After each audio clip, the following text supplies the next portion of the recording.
Hello, Alan. How are you doing this evening? I'm doing good. How are you? I'm doing very well. It's just an introduction to this video. I am Jeff Ballard. I'm an integral eye movement techniques trainee, and Alan has agreed to work with me today on discussing the 3 pillars of depression model that we utilize within IEMT work. And just briefly, the model was created to show that there is a long-term chronic pattern of anxiety that was observed by Andrew Austin, who was the developer of the IEMT philosophy. And this model shows how to work with that. And I want to start with just a little bit of a background check, sort of a way to have a discussion about common terms that we discuss in this work, and sort of have a talk about the relationship between feelings and emotions and anxiety and depression. So this, of course, is one of my favorite images. I have this on the back wall of my office. In this, we see anxiety as that part of the iceberg that sits above the surface, and then below the surface hidden, we have all of these feelings.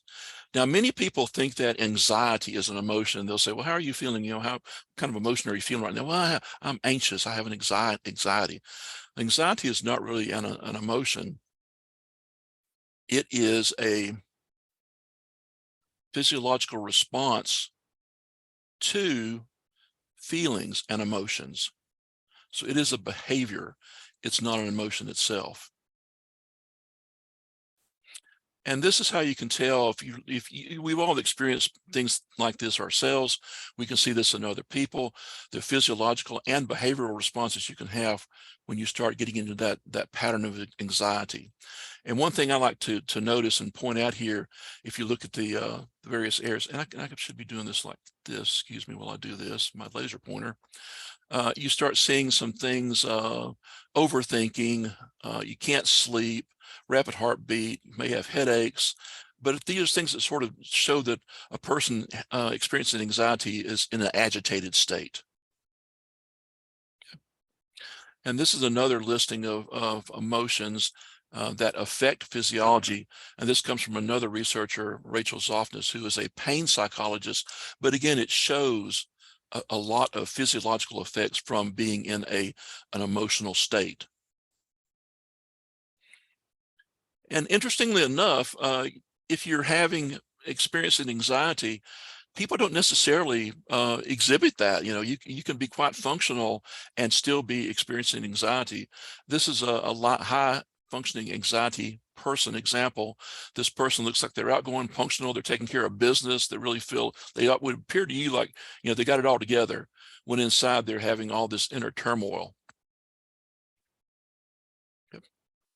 So we're getting down to the model now.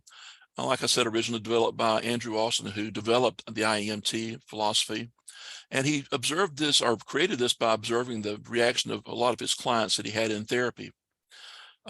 It works into a model of where emotions are chained, and it's predicated on 2 elements, time and rules. Okay.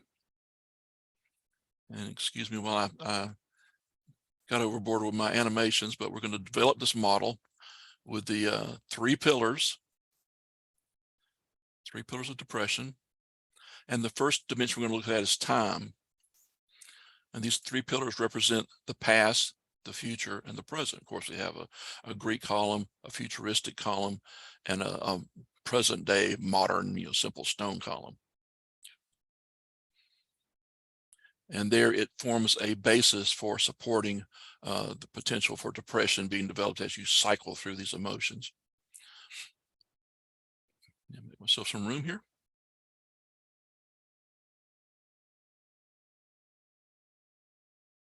And here are the emotions that he would observe at each phase, each time phase during the cycle. And of course, we identify that now like this. And you can start in any position. You can start in the past, you can start in the future, start in the present, but it tends to cycle like that around. And of course, that's what we identify as emotional cycling. We're going to look at the next element of this, and this rules. In the past tense, I have broken my own rules. Present, future tense, I don't know the rules. Present tense, you have broken my rules.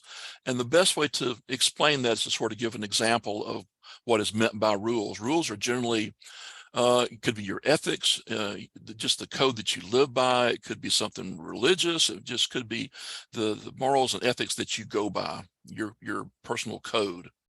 So in my example, I'll talk about a simple office example.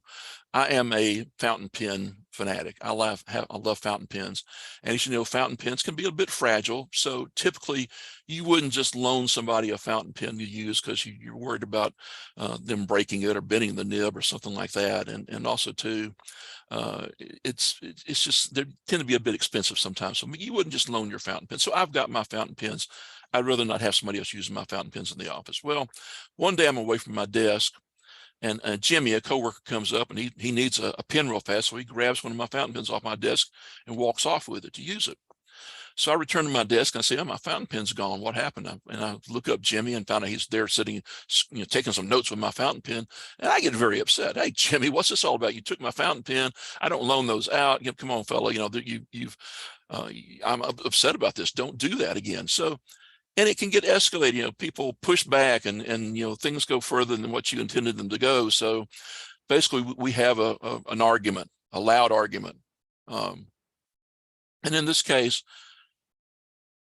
I'm mad at Jimmy. Jimmy has broken my rules, and stated here as, you have broken my rules. Jimmy has broken my rules. So we leave the office. I go home. I'm sitting at home now, and I've cooled off. And I'm thinking, oh my God, what have I done? I'm feeling guilty because I blew my cool. I got loud, maybe said a couple of naughty words, and that's just not the way I behave. Feeling a little bit shameful that my coworkers have seen me behave that way, and just generally just feeling very bad about what happened in the office that day. In this case, I have broken my own rules. I don't normally behave that way. I have broken my own rules of my own behavior. As the evening goes on, I'm sort of, feeling bad about that. And then I start thinking about, well, I've got to go back to work tomorrow. I've got to go back to the office tomorrow. I'm going to see Jimmy. I'm going to see the people that I saw me being in a very bad state. And I start getting anxious about that. What's going to happen tomorrow? I start getting a little stressed out about it. What's going to happen? I'm worrying, what will happen? Will Jimmy come up and punch me out? What's going to happen tomorrow?